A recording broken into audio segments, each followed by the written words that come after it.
ഈമാൻ ഉണ്ടായിരുന്നു നിങ്ങൾ പറഞ്ഞില്ലേ, അത് അവരുടെ ഈമാനായിരുന്നു. അതവരുടെ ഈമാനായിരുന്നു. അല്ലാഹുവിനെ കുറിച്ച് അവർ വിശ്വസിച്ചിരുന്നു എന്നത് അത് അവരുടെ ഈമാനായിരുന്നു. അത് മദ്ഹോ ദമ്മോ പറ മൗലവി. ഈമാൻ ഉണ്ടായിരുന്നു എന്ന് പറഞ്ഞാൽ അത് മദ്ഹാണോ ആക്ഷേപമാണോ? പറയണം നിങ്ങൾ. അത് ആക്ഷേപമാണോ മദ്ഹാണോ? പറയണം നിങ്ങൾ. നമ്പർ 2.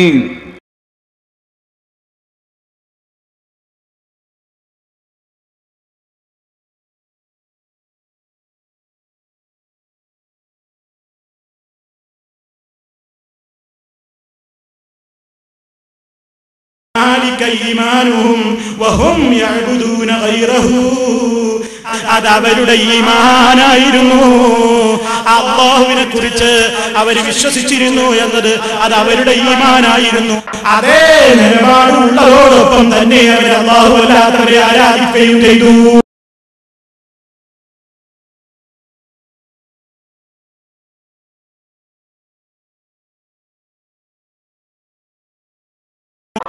മുശ്രിക്കീങ്ങൾക്ക് മക്കാ മുശ്രിക്കുകൾക്ക് കാപട്യമില്ല നിങ്ങൾ പറഞ്ഞതാ. മക്കയിലെ മുശ്രിക്ക് ഉത്തരം മുട്ടിയപ്പോ പറഞ്ഞതല്ല, കാപട്യം പറഞ്ഞതല്ല, പേരോട് കാപട്യം കാണിക്കും പോലെ. അത് മദ്ഹാണോ ആക്ഷേപമാണോ? പറയണം നിങ്ങൾ. നമ്പർ 2. അതേ നിലപാടുള്ളതോടൊപ്പം തന്നെ അവർ അല്ലാഹു അല്ലാത്തവരെ ആരാധിക്കുകയും ചെയ്തു. മക്കയിലുണ്ടായിരുന്ന മുശ്രിക്കുകളും അല്ലാഹുവിൽ വിശ്വസിച്ചവരാണ്. അത് ആക്ഷേപമാണോ മദ്ഹാണോ? പറയണം നിങ്ങൾ. നമ്പർ 2. അതേ നിലപാടുള്ളതോടൊപ്പം തന്നെ അവർ അല്ലാഹു അല്ലാത്തവരെ ആരാധിക്കുകയും ചെയ്തു. അവര് അല്ലാഹു എന്ന് അവരംഗീകരിച്ചത് ആരാണോ അത് നാം പറയുന്ന അല്ലാഹു സുബ്ഹാനഹു വ തആല തന്നെയാണ്. അത് മദ്ഹാണോ ആക്ഷേപമാണോ? പറയണം നിങ്ങൾ. നമ്പർ 2. അതേ നിലപാടുള്ളതോടൊപ്പം തന്നെ അവർ അല്ലാഹു അല്ലാത്തവരെ ആരാധിക്കുകയും ചെയ്തു. അല്ലാഹുവിന് വേണ്ടി അവർ നോമ്പനുഷ്ഠിച്ചിരുന്നു. അത് മദ്ഹോ ദമ്മോ പറ മൗലവി. പറയണം നിങ്ങൾ. നമ്പർ 2. അതേ നിലപാടുള്ളതോടൊപ്പം തന്നെ അവർ അല്ലാഹു അല്ലാത്തവരെ ആരാധിക്കുകയും ചെയ്തു. അല്ലാഹുവിന് വേണ്ടി അവർ നേർച്ച വഴിപാടുകൾ സമർപ്പിച്ചിരുന്നു. അത് ആക്ഷേപമാണോ മദ്ഹാണോ? പറയണം നിങ്ങൾ. നമ്പർ 2. അതേ നിലപാടുള്ളതോടൊപ്പം തന്നെ അവർ അല്ലാഹു അല്ലാത്തവരെ ആരാധിക്കുകയും ചെയ്തു. അല്ലാഹുവിന് വേണ്ടി അവർ പള്ളിയിൽ ഇഴ്തികാഫിരുന്നിരുന്നു. അത് ആക്ഷേപമാണോ മദ്ഹാണോ? പറയണം നിങ്ങൾ. നമ്പർ 2. അതേ നിലപാടുള്ളതോടൊപ്പം തന്നെ അവർ അല്ലാഹു അല്ലാത്തവരെ ആരാധിക്കുകയും ചെയ്തു. അല്ലാഹുവിന് വേണ്ടി തന്നെ അവർ തൽബിയത്ത് ചൊല്ലിയിരുന്നു. അത് മദ്ഹോ ദമ്മോ പറ മൗലവി. പറയണം നിങ്ങൾ. നമ്പർ 2. അതേ നിലപാടുള്ളതോടൊപ്പം തന്നെ അവർ അല്ലാഹു അല്ലാത്തവരെ ആരാധിക്കുകയും ചെയ്തു. അല്ലാഹുവിന് വേണ്ടി തന്നെ അവർ തവാഫ് നടത്തിയിരുന്നു. അത് ആക്ഷേപമാണോ മദ്ഹാണോ? പറയണം നിങ്ങൾ. നമ്പർ 2. അതേ നിലപാടുള്ളതോടൊപ്പം തന്നെ അവർ അല്ലാഹു അല്ലാത്തവരെ ആരാധിക്കുകയും ചെയ്തു. അല്ലാഹുവിന് വേണ്ടി തന്നെ അവർ ധർമ്മം ചെയ്തിരുന്നു. ആക്ഷേപമാണോ മദ്ഹാണോ? പറയണം നിങ്ങൾ. നമ്പർ 2. അതേ നിലപാടുള്ളതോടൊപ്പം തന്നെ അവർ അല്ലാഹു അല്ലാത്തവരെ ആരാധിക്കുകയും ചെയ്തു. അല്ലാഹുവിന് വേണ്ടി തന്നെ അവർ നാക്കാലികളെ അറവ് നടത്തുകയും ചെയ്തിരുന്നു. മദ്ഹാണോ ആക്ഷേപമാണോ? പറയണം നിങ്ങൾ. നമ്പർ 2. അതേ നിലപാടുള്ളതോടൊപ്പം തന്നെ അവർ അല്ലാഹു അല്ലാത്തവരെ ആരാധിക്കുകയും ചെയ്തു. മക്കയിലെ മുശ്രിക്ക് അല്ലാഹനെ തള്ളിയവരല്ല. അത് മദ്ഹോ ദമ്മോ പറ മൗലവി. പറയണം നിങ്ങൾ. നമ്പർ 2. അതേ നിലപാടുള്ളതോടൊപ്പം തന്നെ അവർ അല്ലാഹു അല്ലാത്തവരെ ആരാധിക്കുകയും ചെയ്തു. അല്ലാഹുവിനെ റബ്ബായിട്ട് അംഗീകരിക്കുന്നവർ തന്നെയാണ്. ആക്ഷേപമാണോ? പറയണം നിങ്ങൾ. നമ്പർ 2. അതേ നിലപാടുള്ളതോടൊപ്പം തന്നെ അവർ അല്ലാഹു അല്ലാത്തവരെ ആരാധിക്കുകയും ചെയ്തു. എല്ലാ കഴിവും അല്ലാഹുവിനുള്ളത് തന്നെയാണ്. അവരുടെ തൽബിയത്ത് പോലും അതിന് തെളിവാണ്. അത് ആക്ഷേപമാണോ? പറയണം നിങ്ങൾ. നമ്പർ 2. അതേ നിലപാടുള്ളതോടൊപ്പം തന്നെ അവർ അല്ലാഹു അല്ലാത്തവരെ ആരാധിക്കുകയും ചെയ്തു. അവർ അല്ലാഹുവിന്റെ റുബൂബിയത്ത് അംഗീകരിച്ചവരാണ്. അത് മദ്ഹാണോ ആക്ഷേപമാണോ? പറയണം നിങ്ങൾ. നമ്പർ 2. അതേ നിലപാടുള്ളതോടൊപ്പം തന്നെ അവർ അല്ലാഹു അല്ലാത്തവരെ ആരാധിക്കുകയും ചെയ്തു. അല്ലാഹുവാണ് റബ്ബെന്ന് മക്കായിലെ മുശ്രിക്കീങ്ങളും അംഗീകരിച്ചതാണ്. അത് മദ്ഹാണോ ആക്ഷേപമാണോ? പറയണം നിങ്ങൾ. നമ്പർ 2, അതേ നിലപാടുള്ളതോടൊപ്പം തന്നെ അവർ അല്ലാഹു അല്ലാത്തവരെ ആരാധിക്കുകയും ചെയ്തു. എന്ത്? ഇത് മദ്ഹാണോ ആക്ഷേപമാണോ? എന്നോടല്ല ചോദിക്കേണ്ടത്. ഞാനിവിടെ അവരെ സംബന്ധിച്ച് എന്തു പറഞ്ഞിട്ടുണ്ടോ അതൊക്കെയും കിതാബിൽ നിന്നാണ് ഉദ്ധരിച്ചത്. അത് ഉദ്ധരിച്ചവരോട് ചോദിക്കൂ. എത്ര ആവർത്തിച്ച് നിങ്ങളോട് ചോദിച്ചു. ഇവിടെ നിങ്ങൾ ഞാൻ അബൂജഹലിന്റെ മദ്ഹ് പറഞ്ഞു എന്ന് വരുത്തി തീർക്കാൻ നിങ്ങൾ സ്ക്രീനിൽ കാണിച്ച സർവ്വതും കിതാബുകളിൽ നിന്ന് വായിച്ചതല്ലേ? ആ ഹദീസുകൾക്ക് നിങ്ങൾക്ക് നിഷേധിക്കാൻ സാധ്യമാണോ?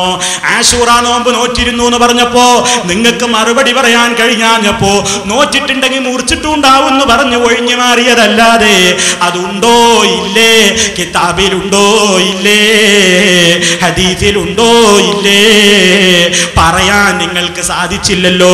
എന്നിട്ട് നിങ്ങൾ ചോദിച്ചു അവർ ആശൂറ നോമ്പ് നോറ്റിരുന്നു, ഇത് മദ്ഹാണോ ആക്ഷേപമാണോ എന്നൊക്കെയാ നിങ്ങൾ ചോദിക്കുന്നത്. പറയട്ടെ, അവരെ സംബന്ധിച്ച് എന്തൊക്കെ പറഞ്ഞിട്ടുണ്ടെങ്കിലും അതൊക്കെ ആക്ഷേപം തന്നെ. എന്തേ കാരണമെന്നോ? അവരെന്ത് ചെയ്തിട്ടെന്താ? ശിർക്കല്ലേ അവര് ചെയ്യുന്നത്. പിന്നെ അതുകൊണ്ടൊക്കെ അങ്ങനെയൊക്കെ അവർ അല്ലാഹനെ അംഗീകരിച്ചിട്ടും കടലിൽ വെച്ച് അല്ലാഹനോട് തേടിയിട്ടും ഒക്കെ എന്താ കാര്യം? കാരണം ശിർക്ക് കലർന്നില്ലേ, ശിർക്കല്ലേ ചെയ്യുന്നത്. പിന്നെ എന്ത് പ്രയോജനമാണെന്ന് അവരുടെ ചെയ്ത പ്രവർത്തനങ്ങൾ എടുത്തിട്ട് പോലും അവരെ ആക്ഷേപിക്കാൻ തന്നെയാണ് ആ കാര്യങ്ങളൊക്കെ പറഞ്ഞത്. അതല്ലാതെ അവരൊക്കെ സാലിഹീങ്ങളാ, സ്വർഗത്തിലാ എന്നൊന്നും പറയാനല്ല കേട്ടോ. ഇനിയും തെറ്റിദ്ധരിപ്പിക്കാനാണ് ഭാവമെങ്കിൽ തുടർന്നോളൂ, വിരോധമില്ല. പക്ഷേ സത്യം ജനങ്ങളെ മനസ്സിലാക്കുന്നുണ്ട്. നിങ്ങൾക്കൊരിക്കലും അത് തെളിയിക്കാൻ സാധ്യല്ല. ഒരാളെ പറ്റി അയാൾ ചെയ്യുന്നൊരു കാര്യം എടുത്തു പറയും ചിലപ്പോ, എന്നിട്ട് അയാൾ ആക്ഷേപിക്കലാ ഉദ്ദേശം. അപ്പൊ അയാളിൽ ചില നല്ല കാര്യങ്ങളും ചിലപ്പോ നമ്മൾ പറയും. അതെന്തിനാ? ആക്ഷേപിക്കാൻ വേണ്ടി. ഉദാഹരണം പറയട്ടെ, പേരോട് മുസ്ലിയാരെ കുറിച്ച് ഇപ്പൊ നമ്മൾ പറയുന്നു എന്ത്? പേരോട് കുറച്ചൊക്കെ കിതാബ് ഓതിയിട്ടുണ്ട്, പേരോട് മുസ്ലിയാർ കുറച്ചൊക്കെ കിതാബ് ഓതിയിട്ടുണ്ട്. ഉടനെ തന്നെ നമ്മൾ പിന്നെ എന്താ സ്ഥാപിക്കുന്നത്? പക്ഷേ എന്ത് കാര്യം ഓതിയിട്ട് ഉപകരിച്ചില്ലല്ലോ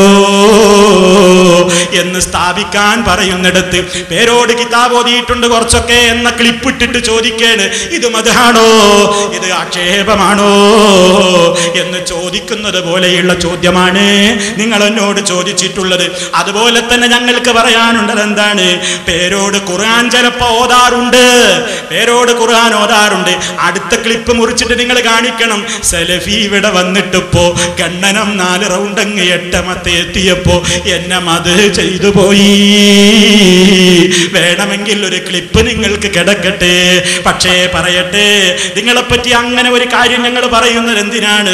ഖുർആനൊക്കെ പേരോട് ചിലപ്പോ സ്റ്റേജുകളിൽ ഓതാറുണ്ട്. പക്ഷേ ഓതിയിട്ടെന്തർത്ഥം, ഓതിയിട്ടെന്ത് കാര്യം? അർത്ഥം വെക്കുന്നതൊക്കെ നുണയാണല്ലോ എന്ന് സ്ഥാപിക്കേണ്ടിടത്ത് ഞങ്ങൾ നിങ്ങളിടക്ക് ഖുർആൻ ഓതാറുണ്ട് എന്ന് പറയും. തീർന്നില്ല. പേരോട് ചിലപ്പോ ചില ഹദീസൊക്കെ സ്റ്റേജും വന്ന് വായിക്കാറൊക്കെയുണ്ട് എന്ന് പറയും. മുറിച്ചോളൂ ക്ലിപ്പ്. പക്ഷേ ഹദീസ് വായിച്ചിട്ട് എന്താ കാര്യം?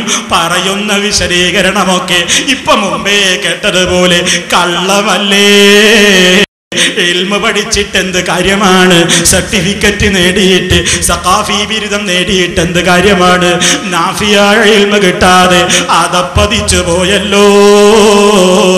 നരകത്തിലേക്കല്ലേ ഖൗമിനെ നയിക്കുന്നത് എന്നൊക്കെ സമർത്ഥിക്കേണ്ട സ്ഥാനത്ത് ഞങ്ങൾ പറയും പേരോട് കുറച്ചൊക്കെ കിതാബ് ഓതിയിട്ടുണ്ട്, പേരോടും ഖുർആൻ ഓതാറുണ്ട്, പേരോടും ഹദീസ് വായിക്കാറുണ്ട്, പേരോടും സ്വലാത്ത് ചൊല്ലാറുണ്ട്.